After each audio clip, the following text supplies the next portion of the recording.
Hello, welcome to your in-depth weekly horoscope for week commencing the 2nd of March.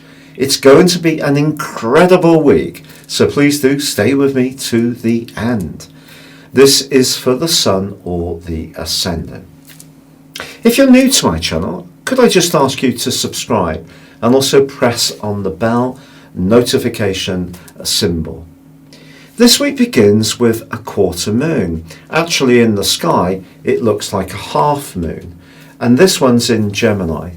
Gemini, a bright and bubbly third sign of the Zodiac, very much to do with communications. But the moon in Gemini doesn't necessarily guarantee that we'll be in touch with how we feel. It's more that we can just say things. Things can just come out, perhaps even from a subconscious point. And it's square with the Sun in Pisces, suggests there could be some gossip doing the rounds. Or if someone tells you something that you're not expecting, do try to understand what their motives may be. But on Wednesday, Mercury, the planet of communication, which of course governs Gemini, ends its retrograde in the sign of Pisces and inverts into the sign of Aquarius. So it's still retrograde, still going backwards, but it's moved into Aquarius. Actually, this can be a good thing because Mercury likes being in Aquarius. It's exalted here, and it's more logical than the dreaminess, the wateriness that dilutes Mercury's accuracy when it's in the sign of Pisces. But it is still going backwards. A friend could be in touch, or a long-term plan that has stalled may come back into focus. But on Thursday, Venus, the planet of love, moves into one of its two home zones, the sign of Taurus. But it's going to be linking to Uranus, the planet of surprises. So when it comes to love, if you're single, it is possible that something can develop over the next few days in quite a lively and unexpected way. In an existing relationship, if things have become a little bit too predictable and a bit worn around the edges, a bit like that comfy pair of slippers, it's time to think of ways in which you can regenerate that initial spark you had. And that may mean both of you breaking away from your own personal routines and spending more time together. But if you can be spontaneous, then do be so, whatever your romantic status. Now, all through this week, the Sun continues to forge in Pisces a wonderful angle to Mars. And Mars is about passion, and it's exalted in Capricorn. So this gives us a lot of motivation, potentially. But then, from Thursday through to the end of the week, the Sun aligns with Neptune. This is one of those aspects where if we really want to be very compassionate and caring about other people, this is a fine time to be so. We can just have a natural compassion for others. But equally, Neptune can just take the edge off the Sun's drive, even though Mars has been supportive. By the end of this week, the conjunction with Neptune could make us feel a bit confused, a bit disorientated, lose a little bit of traction. But if we're anticipating it, which you will be by listening to this video, you'll know it's a fine time to do something that's altruistic, that can help someone else.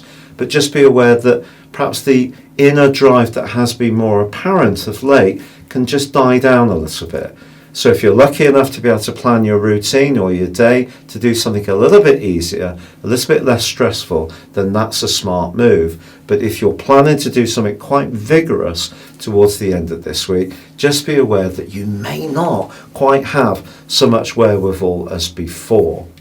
Your specific forecast, Pisces, is giving you a massive platform to progress and prosper.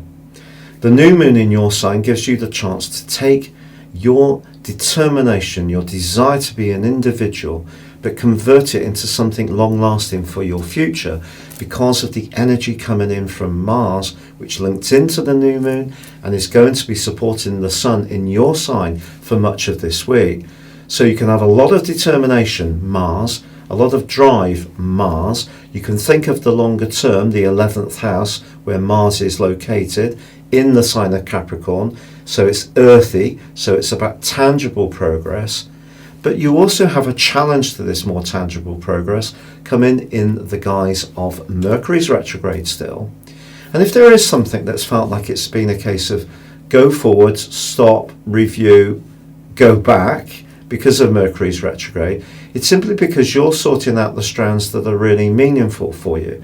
So maybe not all of them are going to survive. And it's a reversal on Wednesday into the sign of Aquarius could see you doing some soul searching.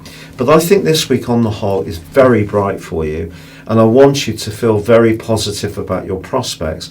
Also, in the second half of this week, the Sun combines with your ruler Neptune.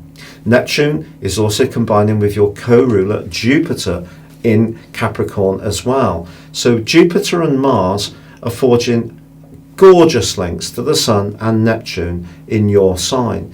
So your individuality, your body, the first house, your Sun sign, is linking brilliantly with this energy that's to do with interacting with others, teamwork, the longer term future, sociability. So there's so much enthusiasm to buy into. Also, there is on Thursday, Venus's move into the sign of Taurus, which it governs, and it's also going to forge a dazzling alliance to Uranus. This can bring some unexpected invitations, some brilliant brainwaves, some exciting ideas. You're going to be fizzing with vibrancy.